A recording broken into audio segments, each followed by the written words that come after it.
So, I've recently been thinking a lot about memory and how memory is shaped through time. I've been doing this through the lens of the CRR, that is the Coherence, Rupture, Regeneration operator, as well as principles of active inference, biomorphology, and other frameworks that help me to think about how we are shaped by memory through time. So, as I was growing up, I always thought that memories were stored in some sort of filing cabinet situation in our brains. But recent findings suggest that perhaps there's a lot more going on than we previously had realized. What if memory isn't storage but some kind of reconstruction? So I was inspired by the work of Michael Levin, as many of us are, in biomorphology and morphogenic space to think about this in terms of what's going on in the organism over time. Levin raises awareness of the Bubenic and Pawlansky 1965 paper, where this father and son made little notches in the antlers of deer. And I didn't know this at the time, but every year deers completely shed the antler, so there's no physical uh, antler at all. And yet the following year, Bubenic and Pawlansky found that the antler will grow back in that exact same ectopic branch at that point where they made a notch in it. So this raises the question of how the antler knew how to grow back in that particular place. It's certainly not encoded in the DNA to do that, to branch at position X. So it seems, as Levin points out, that DNA or the genome gives the building capacity, the bricks and the tools of how to build. But there's something going on with bioelectricity and biomorphology that tells the organism the pattern in how to build at every scale as well. So this suggests that memory is more of a process. The whole antler is destroyed, and yet and so nothing physical is persisting within that Markovian agent of the deer, and yet it's reconstructed through time in that exact space. Perhaps, as Levin points out, memory is what a system does, not what it has. I like to think of this as us as Markovian agents in a non-Markovian field. This is just how I like to think of it in CRR terms. So as Markovian agents, we access memory through some kind of non-Markovian, or from a philosophical perspective, I think of that as a non-dual field as well, through time. Furthermore, there was a study by Nader, Schaaf, and Ledoux in 2000, which was published in Nature, which showed that they could actually completely erase the memory of fear response in rats. So they programmed a fear response in rats, and then there was a sort of labile 4 to 6 hour period in which they could use a protein synthesis inhibitor called anisomycin to inhibit and actually completely erase the fear from that one particular Markovian rat. To me, it's quite interesting because I would like to think that that memory couldn't be completely erased, but that it's still existing somewhere as a process, perhaps in the non-Markovian space, where all past states are still mattering into the future. So this recall seemed to involve an active protein synthesis, suggesting you're not just rebuilding or reading something from a storage cabinet, but actually restabilizing the memory through consolidation. Again, it suggests it's not stored, but some kind of reconstructive process. In post-traumatic stress, they now even use this as a reconsolidation window in that labile phase, being able to make people more prone to being able to modify memories where they've suffered trauma. I'm not necessarily condoning that process, but I'm just pointing out that it's very interesting when we're thinking about how memory is constructed. Furthermore, in the context of the ORC-OR, or orchestrated objective reduction theory in consciousness studies, they found that Wyeth et al. Found that memory seems to work through some kind of quantum substrate, with the quantum tubules collapsing in an array in simultaneity. They use the analogy of people stood in a line, and each person in that line knows one word of a sentence. This is interesting because the quantum substrate could explain how memories become malleable during reconsolidation. The quantum state allows for genuine reconstruction rather than simple retrieval of stored information. It also raises some questions around this non-Markovianality, this idea of some kind of non-Markovian field in which the memories are stored, and perhaps us as Markovian agents are retrieving memory from that non-Markovian field. We could think of this in a sort of as a conjecture, just exploring ideas here. So what if each of us is a Markovian agent, and when we recall something in our phenomenological memory, we're accessing something from that non-Markovian state space? We think of these agents as having entire causal history in this field of non-duality or non-Markovanality. We could use the integral infinity to time t is Lx tau d tau. Agents are embedded within this field where all past figurations persist as physical information in some kind of non-dual or platonic field. This would actually make sense computationally. It would be an efficient way for a Markovian agent to be able to compress memory through time in something that would otherwise be computationally intractable and also phenomenologically overwhelming. I like to use the idea that William Blake's quote of if man could see everything as it was, they would see the infinite, but we've closed ourselves off, and so we see only through narrow chinks in our cavern. This idea that if we were to re-experience the memory of the thing in totality, we would be completely overwhelmed phenomenologically, not to mention the computational advantages that are offered through that approach of free energy minimization, essentially. Crucially, this phenotypic reality and memory seem to share the same isomorphism. Both reconstruct patterns from present state encoding past. The field, in this theory, remembers everything through Markov blankets, these statistical boundaries that separate internal from external states, that partition and compress so that agents can remember strategically through those boundaries. And if we think of all past states mattering in this idea of non-Markovanality, it's a helpful way to understand intergenerational transmission.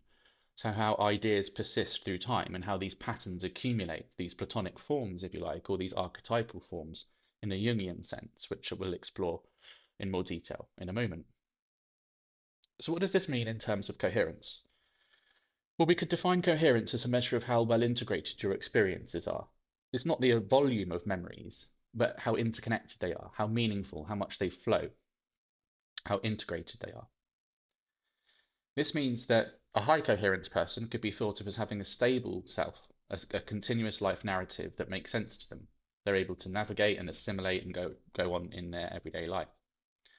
However, like all of us, we face surprises in our environment, sometimes big surprises as well. And that free energy reduction is often quite a large amount of free energy that needs to be metabolized, so to speak. Someone in a low coherence identity state, and this is very generally speaking, might be in a state of identity confusion or dissociation if they maintain a very low coherence state through time. So we're going to think about this in terms of memory density or significance density. So Lx tau could be thought of as how much does this moment in time demand to be integrated? How much does it mean to me? Technically speaking, it's the weighted prediction error that must be metabolized. In trauma, revelation, crisis, or something major, it could be positive as well. It's a very high L, a very high Lx tau. This means the memory density is high. It's overwhelming and significant, requiring quite extensive processing. It can't simply be ignored, it needs to be metabolized. Or what could happen is you'll end up experiencing endogenous rupture, because in theory, the coherence will accumulate to such a level that rupture is triggered anyway. But if we regulate rupture and do therapeutic practices and processes to be able to mediate that, then we can have like a release valve to release rupture. And we're going to look at some different personality signatures later on to explore that. Also, I just add that depending on your metaphysical belief, that could be an endogenous rupture, but equally it could come as an exogenous rupture. If we start to think of reality as having patterns accumulating through time, then we start to think about how ruptures in our lives might be meaningful in some way, or certainly how individuals make sense of those ruptures and regenerate forward in time to build resilience through those processes if we're to healthily reintegrate as resilient individuals. We could also think about general day-to-day life in Piagetian terms of assimilation. When something doesn't surprise us, we just carry on as normal. This could be thought of as a low L state.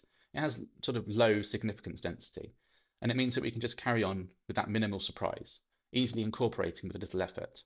It confirms our existing model, so we just update C incrementally. So just a reminder of the coherence function in the bottom right there, Cxt equals the integral from 0 to time t, L is x tau times d tau. And this means, essentially, you are the sum of your weighted experiences from a Markovian perspective, but you're also a non-dual or non-Markovian as well. So let's think about how this works in terms of tree rings, just by analogy. So obviously trees build these rings, each sort of growth series can be seen through the distance and the gaps of the rings and how healthy the tree was at that time. So dendrochronologists use this all the time to understand the tree. So we could think about each tree as an integrated experience through the tree's lifetime, as an integral of L. Their coherence accumulates over time through integration. Every experience adds or subtracts to that coherence. So the coherence function here means to sum up all your memory density over time, and your identity is the integral of your weighted experiences. Interestingly, although I say that's just an analogy, the same CRR principles could be applied to actually looking at tree ring data through time. And I've done this, and some very useful and meaningful data comes out that I've then cross-referenced against empirical findings from real-world data, which I processed, and it seems to line up. So we have this idea of the tree building coherence over time, going through ruptures, which could be exogenous shocks in the ecosystem, and how they recover from that. Interestingly, when I've done this with tree ring data from different forests, it actually tracks really well to ecological impact over time too. So this means that the CRR principles could be applicable in multiple different domains. This idea of our story as a narrative is found in many different psychoanalytic frameworks and general psychiatry as well. This idea that the self isn't a fixed thing, but is an evolving narrative. So we construct our identity through storytelling. Like, this is who I am, this is my story. We also have redemption sequences as well, so people who are able to transform their suffering into meaningful experience over time. So something negative becomes positive. They look back and they think, well, if I hadn't been through that, I wouldn't be where I am now. And it's interesting as well, if you're watching this video, to perhaps think about something in your life where you've suffered trauma or something which has been a big direct delta shock for you in that moment, but that's then led to other things which have been meaningful as you've gone through your life. So we could think almost as each life chapter as being the end of a coherence phase, and then a crisis or something happens to interrupt it.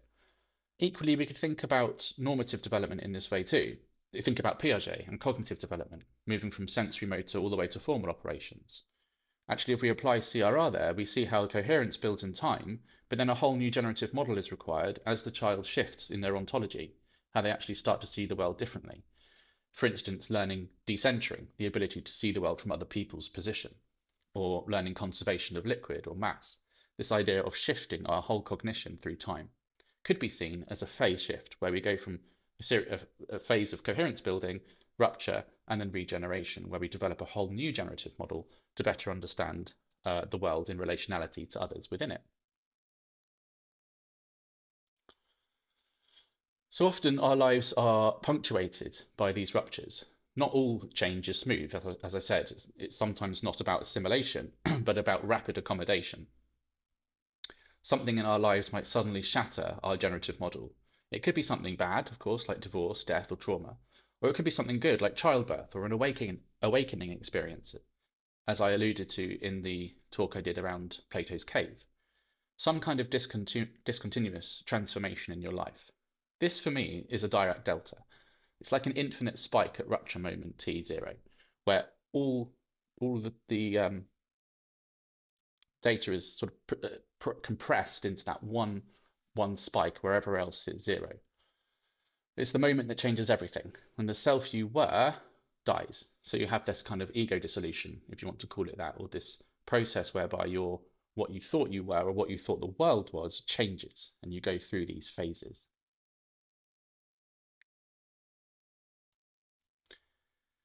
We can think about these as two different types, exogenous and or endogenous. So external, exogenous, or endogenous. So with an exogenous force, something suddenly happens to us from the outside. It's imposed upon us, perhaps the death of a loved one, an accident, firing, or even winning the lottery or something like that, something positive.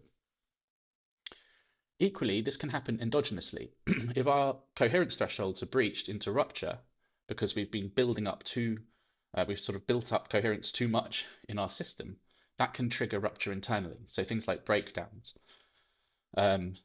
sudden awakenings, those sorts of things could happen from an internal space. Equally, you can have complex trauma as well, which happens both internally and externally. And by trauma here, I mean good or bad, but obviously trauma is usually thought of as very bad. But we can think about it as any shock to the system, so to speak. So think about coherence building until a critical point and then rupture kicks in. Some ruptures destroy, others liberate. It depends on your metabolization of that rupture and the signature. And we're going to look at different signatures and how people manage crises in their lives and different personality types when we look at these coherence signatures in a moment. So we've got this lovely art form where the bowl is repaired and it sort of grows back stronger, this idea of resilience. And the idea of our identities themselves being shaped by these CRR-like principles of coherence, rupture, regeneration through time. So after rupture, then what?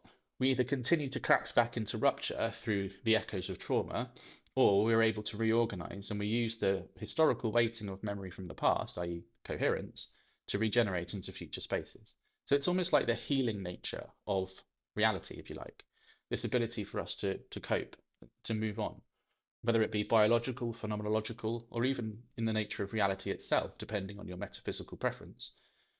We can think about these past states mattering into the future. But remember, with the CRR, not all past memories are equally weighted or equally relevant. Some things are more heavily weighted than others. So usually if somebody comes through post-traumatic growth in a resilient way and reintegrates with resilience, they rebuild back even stronger, not just recovering. So here we can see it mathematically at the bottom right with the full regeneration operator there. We've got the historical field, that's what happened before in past, being reweighted into the future using Cx over omega, which is a temperature regulator, a bit like a valve, how fast or slow those past states move into the future. If that valve is too tight, it means we could move back into rupture very easily. Whereas if it's too loose, it means that we could move forward in time too quickly as well, so to speak.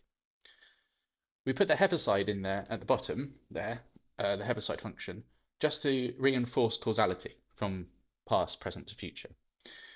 So that means that the CRR is time asymmetric. Equally, in many different uses of the CRR, you don't actually require the Heaviside function. But we put it in there for a kind of belts and braces approach. So if you're using the CRR in physics, like Green's theorem, things like that, it helps to have that function in there. So let's just quickly recap. We've got these three operators. Coherence builds over time, that's CXT. Rupture, direct delta, that place of infinite, that infinite spike where everywhere else is zero. And then we've got regeneration at the bottom there, so repairing or regenerating from past states. So these three operators work together to help track how identity stays the same through change. We have the integrated past experience of who we've been before, the discontinuous transformation, that moment of crisis or rupture, and then the rebuilding afterwards, who you're becoming into the future. And I would argue actually from a process philosophy position, which I follow, that we're always in a process of becoming. Equally, we could think of this in scale invariance terms, and rupture being the moment of now, and coherence being those past states, non-Markovian, and future states, regeneration into the future, with each passing moment being a discretized direct delta rupture. We could take it even further and start thinking about meditation practices and being in the moment of now as being right at the pinpoint of that direct delta moment. So we've come up with a few memory signatures just to help give some kind of typology to different memory signatures that we've found in different patterns in nature, in physics, and in psychology. So obviously we could do this in a various different number of ways, but we found that these are helpful just to start thinking about different types of coherence signature. So this is about how we metabolize coherence through time. It's not what you remember, but how you remember rupture and regenerate that matters. It's a bit like your identity couldn't exist at all if change didn't exist. So it's not just about enduring change. It's the fact that we couldn't be here, arguably, at all if we didn't have these transitional states. So it's an essential requirement of reality, it seems, for things to have CRR-like processes, including humans, and I would argue including machines as well. So these character signatures are a little bit like personality types, but we're going to go deeper into sort of a temporal fingerprint of how time uh, changes through the course of your lifetime, or how memory is shaped, I should say, how you are shaped through that process. So we've got a chaotic signature where the rupture threshold is quite low. So imagine that the rupture threshold sits here. So if coherence build, then it's straight back into rupture again and down, and you've got these very sort of fast interval row rates, RHO row rates of rupture time. So you never build significant coherence over time. Then we can look at oscillatory signatures, which is quite sine wave-like. And we can also look at that in terms of normative development and standard transition theory through phase transitions, through Erikson's theory, psychosocial stages, and through Piaget as well with cognitive development.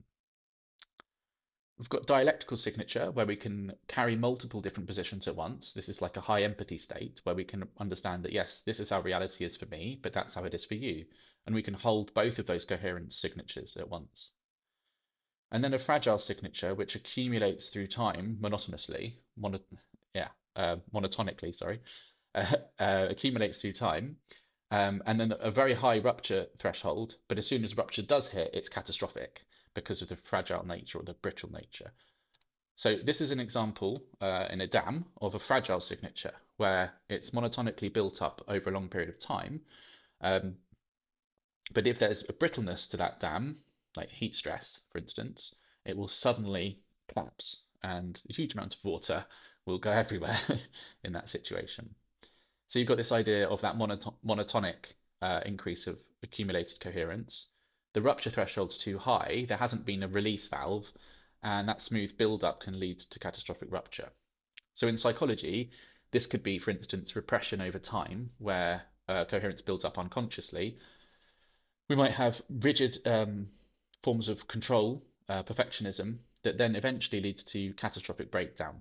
So we've got identity shatters completely when the crisis comes. It's very difficult because of the catastrophic nature of the rupture. It's very difficult to regenerate because it takes a long time because everything that you knew, your whole absolute generative model is completely gone, and you don't have anything to kind of fall back into very easily. So I found it helpful to think about this as like steam building up in a pot. And I know that this is sort of common analogy used in in therapeutic processes, but to look at it mathematically is quite interesting to me as well. So we could say that repressed trauma is like our buried memories accumulating in the unconscious, building that coherence up. Someone who's a perfectionist means that like no small failures are allowed, and you've got to get everything completely right. There's no flexibility. So eventually you end up with total failure because there was no flex within that. Equally with identity, if you say I am this and you have a face, or you lose face rapidly because you suddenly face embarrassment that you're not this identity, then you don't easily fall back into another character identity. You can't rebuild a generative model of another self because you've been so fixed that that's who you are. Then you won't change from it. So in clinical psychology, we could think about that as acute psychotic breaks or severe depression after loss. So it's really important to actually let some of that steam off, controlled rupture.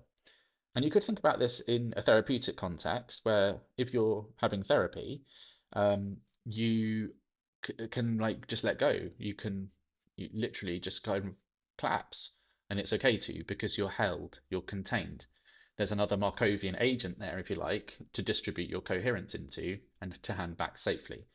So that's just making some equivalencies with attachment theory and psychoanalysis on the concept of containment, whereby your coherence or your overload of coherence can be held in the other and then handed back safely. So you can look at Bion and Winnicott or Bowlby even for those sorts of principles. So it's that idea of just being allowed that direct delta moment to just let go, cry, have an emotional outpouring, let your generative model down, let your guard down, and it's okay. Equally, healthy relationships would do that naturally as well, offer that safe space for enabling those processes. So then we've got resilience theory, and From that, we developed a resilient signature in CRR. So this means that we can have moderate L over time. Occasional ruptures, and that's okay because we come through them. We have a kind of growth mindset about it, and we see challenges as opportunities. We can think about it architecturally as the bridge that wobbles, not the skyscraper that's so rigid that it falls. Or in an organization, we could think about it as agile organizations that can flex and adapt to the external exogenous forces placed upon them. So we've got this idea in a resilient signature that coherence builds, but then we've got controlled rupture. So that rupture threshold on the graph would be in a sort of medium state. So you've got nice controlled rupture flows into regeneration. In psychology, this would equate to a flexible identity, someone who's able to regularly think about themselves, to reflect honestly and openly, and to have the space to communicate with others, to be able to speak, to be able to talk. So it really emphasizes the value of effective listening, effective containment in an organization as well, or in a family, of course. So I know that's nothing new to say, but what I'm adding here is a typology and a CRR mathematical principle that can be applied, interestingly, in physics and machine learning and other domains in terms of the CRR process. So the result of a resilient signature is that your identity is preserved despite a transformation. And this is a characteristic that we see throughout nature, where an ecosystem, for instance, can undergo rupture, but then regenerate back from its historical states. I'd emphasize as well that the CRR suggests that the patterns that we are what we are. That it's not just that we have to endure rupture, as I said, but that suffering is kind of necessary. And I know that sounds quite spiritual in a way, but there's no surprise there. If you find something as general as the CRR, then it's not surprising that it resonates in many different paradigms and traditions. So resilience in psychology, generally, we use the analogy of a tree that can bend in the wind and that adapts to its environment. So we're able to metabolize those exogenous ruptures and also have endogenous release valves to be able to reflect, to journal, to meditate. Nice controlled rupture at nice effective intervals, not too rapid, but just regulated. We can also think about someone who's resilient as being able to access the painful past memories, but without re-traumatization, so they can self-contain. If you think about this, their past self could be thought of as another Markovian agent in the past, and you could think about that quite literally as well.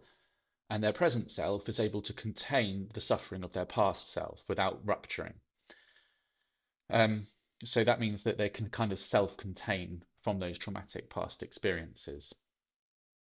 We also see resilience in growth mindset theory, Carol Dweck's theory as well, where challenges update identity rather than threatening it.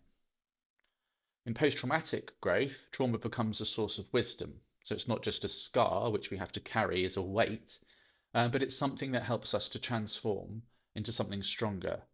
And I know this is standard resilience theory, but as I say, we're adding a mathematical dimension to it here. So an oscillatory signature we found is most helpful when we think about normative development, or what we'd call standard transitions or vertical transitions through life. So we could think about Erikson's psychosocial stages as being following this sort of sine wave signature of coherence building, rupture, and regeneration through time. Equally, if we think about Piaget's cognitive development and the stages from sensory motor to formal operation, we've tracked the mathematics against the age stage thresholds, and they seem to match on almost precisely for cognitive development through time, which is interesting because the child's actual generative model has to change as they learn to decenter, for instance, or learn learn conservation of mass or volume.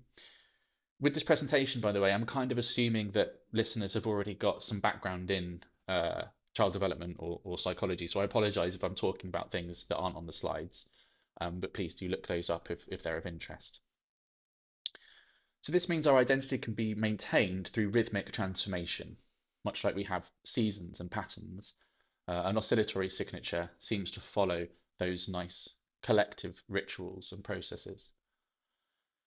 Equally, we can have healthy oscillation where somebody might be in a very high manic productivity phase, but then need fallow rest for recovery afterwards. Without that fallow rest, they might exceed coherence thresholds and then go into rupture endogenously. As I said, life stages seem to follow that oscillatory sine wave pattern and a nice, neat coherence signature. And pathological disorders could be thought of as an oscillatory signature, which is kind of too fast, too rapid through time. So this suggests something as a sort of prediction or a conjecture in medication that someone that has an oscillatory signature, we could use medication or therapy to help regulate the amplitude, but we couldn't eliminate the actual oscillation frequency itself. So this might help us to think about how medication might help to support somebody who's in that particular coherent signature. A chaotic signature is, if you imagine the graph, where coherence builds up, but then it ruptures very quickly, again and again, repeatedly. So we have a very fast or rapid row. The interval between ruptures is very small. This is because the human being, in this case, doesn't have time to build up coherence. They're crushed very quickly again. Again, you could think about this from any perspective of a tree or a plant or any system, any living system. Its health depends on being able to build up some kind of coherence before rupture. In psychology, we think about chronic trauma, severe ADHD, borderline conditions, and fragmentation as examples of a chaotic signature. So that direct delta happens too frequently with small intervals for very little ability to build up coherence through time. Ways to treat this would be obviously enabling the organism, in this case a human being, to have time away from those exogenous threats that were essentially their ability to cope was resulting in a chaotic signature. It's not their fault, it's a survival adaptation. But what they need is things like a digital detox, so they're not always being buzzed and pinged exogenously and having those ruptures impeding upon their generative model and having to reduce free energy very quickly to metabolize high L states, to put it mathematically.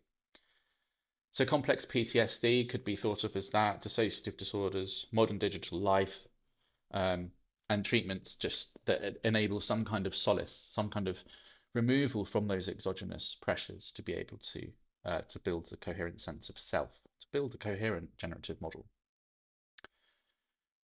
Now we have dialectical signatures, and this is where we've got the sort of role of the elder in society, if you like, or those who have matured through different phases. Perhaps they were once a chaotic signature, or they've been through a large rupture in their life but come through it.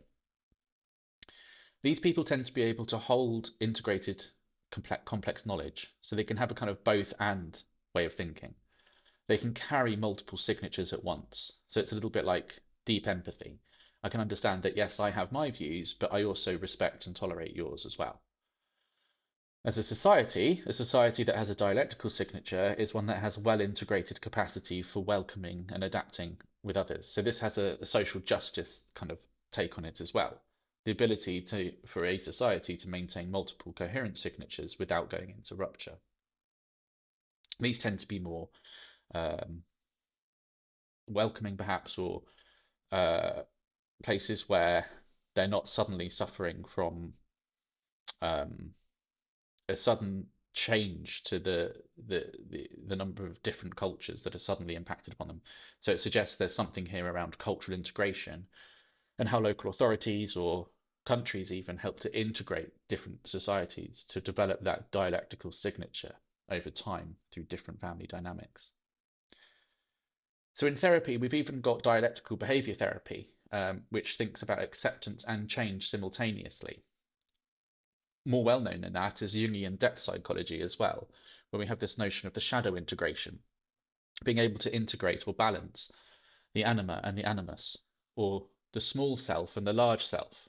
We could think of that in Jungian terms as the Markovian agent being the small self, and the large self with the capital S being the totality of reality for Jung, being that non-Markovian. So those all past states matter through time. Thinking back to those Russian dolls I had earlier, where through intergenerational history we have these archetypal patterns or these coherence basins that build up through time. I talked about Piaget earlier. Piaget takes the child, or shows how the child goes from 0 to 2, which is sensory motor phase, where they're exploring in a very concrete way. They're actually, the only world that exists is that which is perceived through their senses. And then over time, they develop abstract thinking to this until they get to a formal operational phase, where they can process thought completely in an abstract thinking kind of way. So Piaget says that happens around 12 years plus. Studies by Riegel, Riegel, have shown that there's a sort of post-formal phase as well, which is just very similar to this dialectical signature, where you're able to hold multiple positionalities simultaneously. It's like being able to balance opposites, not choosing sides, but being able to integrate complexity through time. Personally, I think that this is something that as a species we need to be really focusing on if we're going to be moving forward beyond this kind of collective rupture that we're facing to have a safer, kinder world. So on the website, you can play with the simulations, and I just want to point to this one on the right, which is a little ecosystem where you've got mycelium growing here. The glucose exchange happens in the mycelial network. This is underground, and then it links into the tree roots, which then link to the L system trees. You've also got moss here. The moss will exchange its nutrients with the mycelium. And you can watch this all mathematically. So as I said on the website, there's no textures or anything. It's all just the maths of CRR in the simulations. Again, the butterfly one's a lovely one because I've just used CRR from embryo stage all the way into butterflies to show that morphogenic process through just coherence, rupture, regeneration in the script. So we can think as well, like with just with basic attachment theory and how we form attachment types with Ainsworth's research from Bowlby, that Rutter later on would do really important research to show that actually we can change our attachment type through time. And it's the same with these signatures, like with any typology, you're not locked into one particular type. Same as well with archetypes and the whole Myers-Briggs thing with Carl Jung. Carl Jung wasn't always a fan of the Myers-Briggs test because people feel like locked into those different things, and it's exactly almost the opposite to what he was trying to say about the patterns cohering through ancestral space or the collective unconscious. But in the same way with these signatures, you could go from a fragile signature to a resilient one by lowering the rupture threshold slightly. So instead of having the coherence building up for too long and then sudden rupture, we're able to release. Someone with a chaotic signature might have a very low rupture threshold. So in those situations, they can't build enough coherence through time. They could switch to an oscillatory signature by creating spaces to build coherence through time, building a kind of routine to get more of that sine wave situation going on. Equally, any signature could be taught or helped or nourished and nurtured to help cultivate capacity to be able to hold contradiction. So wisdom practices, breathwork, meditation, those sorts of things help, but also just general life experience coming through what many people would call some kind of ego dissolution into a future state where you're able to realize that you're not, the world is far more than just about you as one Markovian agent, so to speak. There's this sort of wholeness to everything as well.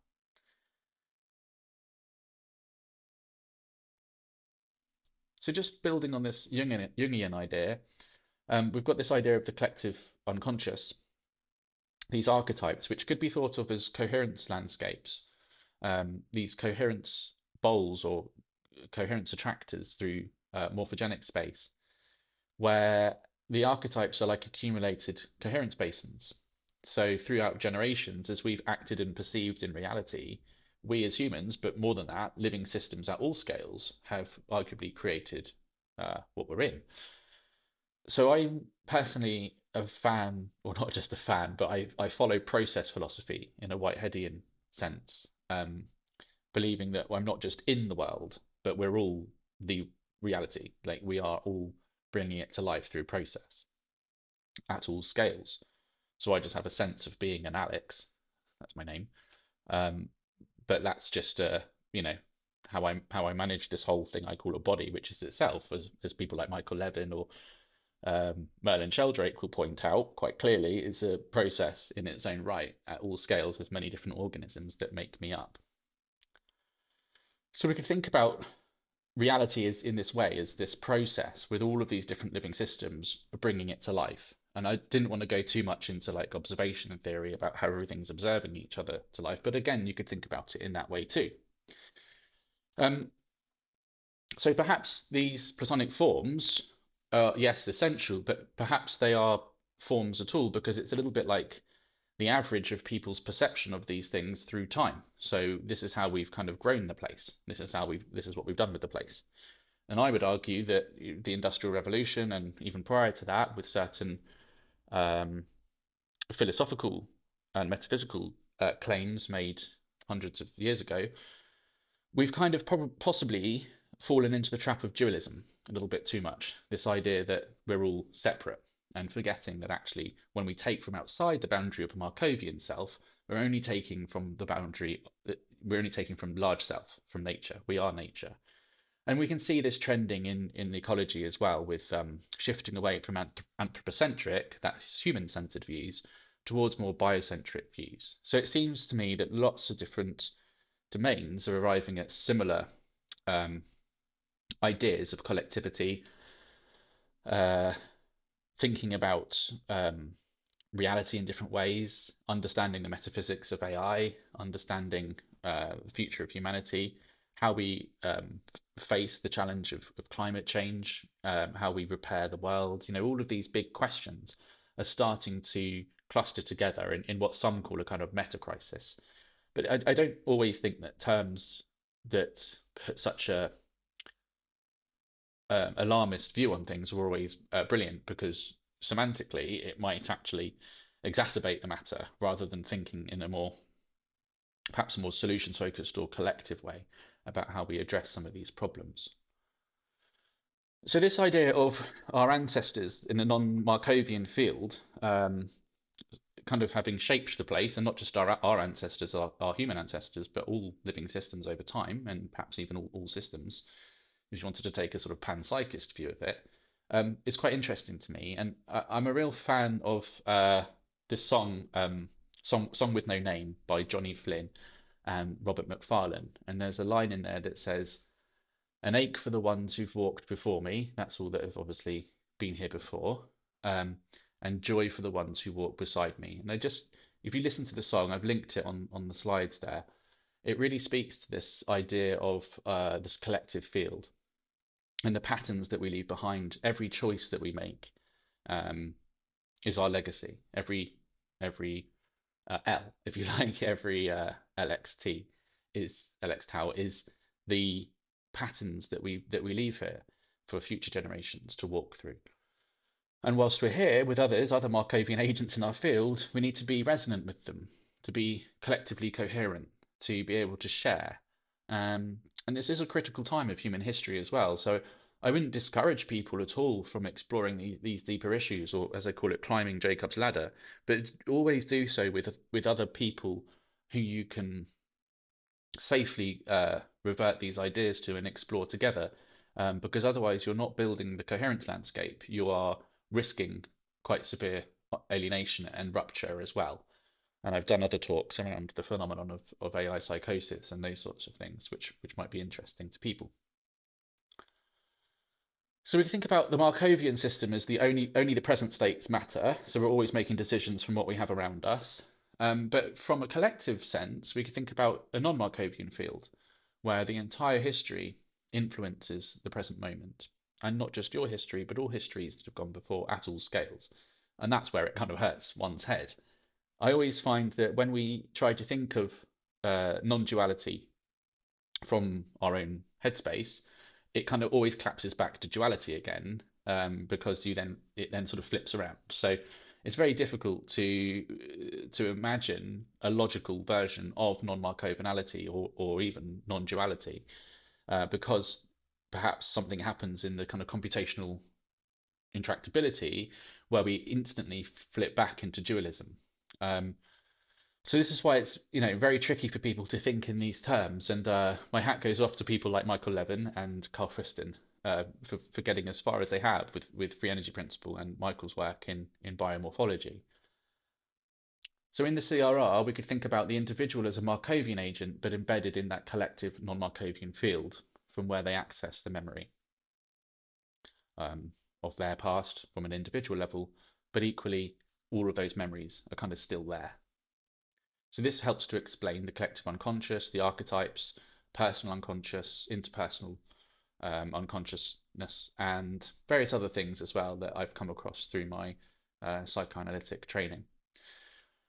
I've put the ants there just as a reminder that the simulations on the website are all tried to sort of toy simulations that use CRR principles to create Markovian agents in a non-Markovian coherence field. I'm not saying that I've been able to fully integrate the formalism in in HTML, um, but it's just to help you think. And you're welcome to look at the scripts as well if you're a coder and you're also interested in this.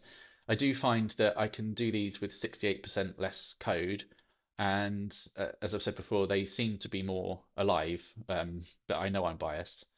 Yeah, I can make Markovian bees in a standard way, and they'll move quite robotically to the flowers, and they won't make honey very fast. Whereas the non-Markovian iteration, they make honey much faster, and they move much more in a sort of lifelike kind of way. So I know that's crude, but equally the idea is for the simulations is that people can have a play with them. Remember, my background is child development, so I understand really that people learn best through play because it's non-threatening. It's not, we're dealing with heavy issues here, so it's like it gets a bit much when it gets very heavy. So it's like, okay, let's play with these bees, or let's play with the caterpillar or the thunderstorm, or anything like that, and have a talk about what's actually going on here in the simulation and what that might mean in parallel. So this gives us a concrete operational platform from which to explore abstract principles. It's essentially what I'm trying to say. Um, so we think about these gradients to the attractor, put the formula at the top left there, about how these attractor basins form. And I've put on the right there all the people that have inspired me in the development of CRR. Michael Levin and Carl Friston, certainly center point there. I've also put as much as I could the wives of these people, and I hope you don't mind, and I hope that doesn't look creepy. But I noticed that everyone on my slide was all like white male, so I thought not just tokenistically, but actually female energy is really important to me as well. And I think we need many more females in this space. I know there are many out there, and I've been trying to network and recently met someone online who's really interested in CRR, so that's amazing. But yeah, behind every great man, as they say, and behind every great woman. Um, so I think, talk about containment fields, all of these people are probably pretty high coherence. So these people, their family, their partners are really important to me too, even though I don't know them. So I'm just putting out there that I think it's a collective. Okay, so Michael Levin's work on bioelectricity and morphogenesis is really, really important to me, and that's certainly inspired the development of CRR. Rupert Sheldrake, obviously morphic resonance, and his amazing children, Cosmo and Merlin. I've met Merlin once, twice. So he's written Entangled Life, which is an amazing book all about mycelium. And I'd love Merlin to have a look at the mathematical mycelium and the mathematics that I've made there. Carl Friston, of course, free energy principle. Very active at the moment with Versus AI, thinking about how we can create sort of AIs with a self model. And they wrote that brilliant letter to OpenAI too. And I'd be interested to speak to other people in the active inference field around CRR as perhaps potentially a kind of temporal variation or extension to free energy principles. And I'm not sure whether I'm confident that it might add something to the principles. We've got Robert Macfarlane at the top right there. So that song with no name, which has really inspired me. And then Ram Dass as well. So at the bottom left there, he was himself a childhood studies professor and then he met Timothy Leary. I think he was at Yale, I think. Timothy Leary then introduced him to certain uh, substances, and then he travelled east and became so from he was Richard Alpert and then transformed. He went through, as I'd call it, a direct delta rupture, and then regenerated into a sort of Buddhist guru and lived a very healthy, happy life. So all these people have inspired me in some way, and I just thought I would point those people out because I'm talking now about attractor basins and coherence through time. So that was quite meaningful to me. Just to emphasize as well, this CRR, I've used it for cells forming organs, people forming cells, cultures forming traditions, atoms, galaxies, philosophy, psychoanalysis, and the patterns seem to match. But furthermore, I know that it's a criticism to say it's just pattern matching. But I am able to make predictions with it as well, and then check those predictions empirically, and they are usually very interesting and um, so far so good. But I'm just me, and I'm not part of some big laboratory or active research community yet in this area. So I'm really reaching out to people who might be interested in this. Just a final thing there, I just mentioned about Richard Alpert and then his journey to becoming Ram Dass, who was Buddhist guru. Um, so we can think about that in Joseph Campbell's hero's journey. So we build coherence through time, then we undergo some sort of abyss or rupture. This is a common theme throughout mythology, but also in psychology and psychiatry and psychotherapy as well. And then we have the return, the regeneration through time. So once our old identity is dissolved, we then potentially are in a fluid meaning space where we can then be pulled towards certain attractor basins. So this might help to explain how people like, I don't know, Eckhart Tolle might experience a rapid rupture in his life, but then regenerate back into somebody who's able to offer so much wisdom to so many other people because of all the coherence he'd built through his lifetime, then rupture and then regeneration. So these attractor forces seem very interesting to me in terms of how the hero's journey works. Um, so perhaps it's not just Joseph Campbell being poetic when he talks about the hero's journey. Perhaps it's not just true for literature and mythology, but perhaps it's actually true for our lived experience in our lives as well, and how we make the most of every moment. We think as well about this as in free energy minimization terms because it's the brain finding it's a known pattern. And if those known patterns exist in some kind of platonic or non-dual field, then they are themselves archetypal, or at least platonic, which raises questions about historical civilizations, which continue to exist or regenerate through time by the records of our history that we access today. So we still think back to how historical societies do things. Or we could think about, for instance, um, Newton's findings influencing Einstein, but as a coherence principle. So Newton built his coherence over time, then throughout the generations, repeated coherence and rupture, regeneration. Then Einstein's theories are building on those past theories from Newtonian physics, almost exactly in the way that you'd expect mathematically with how the CRR works through time. So those things are just kind of interesting asides, and I agree. I know that you can force the pattern matching too much, but it is interesting to just think in these ways. Obviously, I've already talked on another video about sleep as well, just like I talked about rupture reconnecting us to those archetypal patterns or those true forms, if you like, or those more mythological patterns. Um, Sleep can be thought of that too, because at night we dream and we've accumulated the coherence from the day or from the general past of our lives. But then we have rupture at night. So we have a day building coherence and then we go to sleep. And that rupture is a way of us metabolizing those past states. And you could argue that the dream itself is the regeneration of that past coherence. But it's not just regeneration from with observations and states from an active perception field. We don't have any inputs. So because we're asleep, we create an internal Markov agent, i.e. the dream avatar that you are. And we also create other Markovian agents within the dream as well, who are the people that you meet in your dream. And I've always found it interesting that you can have a conversation with somebody in a dream and you don't know what they're going to say, yet you're dreaming them. So it's lovely the way that the brain seems to create that internal duality, which I would call, um, from my current way of thinking, the sort of Markovian agents are in that space. Um, but then the space itself, the dream itself, could be thought of as non-Markovian. And if we think about that, that because we're asleep, we're in that, what I call that fluid meaning space, it then would mean that those non-Markovian histories of all past states would be able to infiltrate through the Markovian boundary. So this would explain archetypal dreams and mythological dreams, dreams that seem to carry weight, carry a lot of meaning, especially big dreams, as Jung called them as well. So I did do another talk focusing a little bit more on that idea. So I said in that video, like, well, you know, when you're asleep, you're still a body in a bed, so you're still located in there. I'm somebody that has these waking sleep paralyses as well, so I've always been interested uh, in what's going on there when there's sort of I sense things in the room. You know, what are they? So I don't want to sound too odd, but yeah, I just, you know, it's nice to talk about these things and to explore the deeper issues.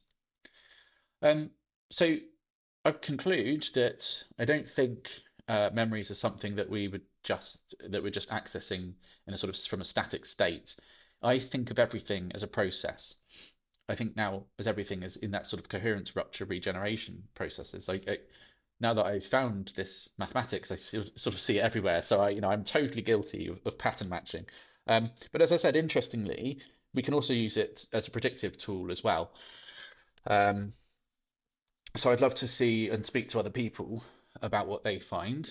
And the most profound thing is, of course, is that you can change your signature. You can adjust your rupture thresholds, um, so that you have control over you have agency. And that's the most important point, is freedom and choice. So you are that river, I think, and um, not just a filing cabinet where we store memories. I think there's more going on.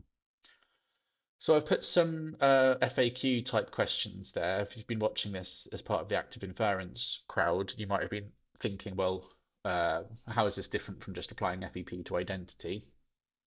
So I'd argue that we've got discontinuous state transitions.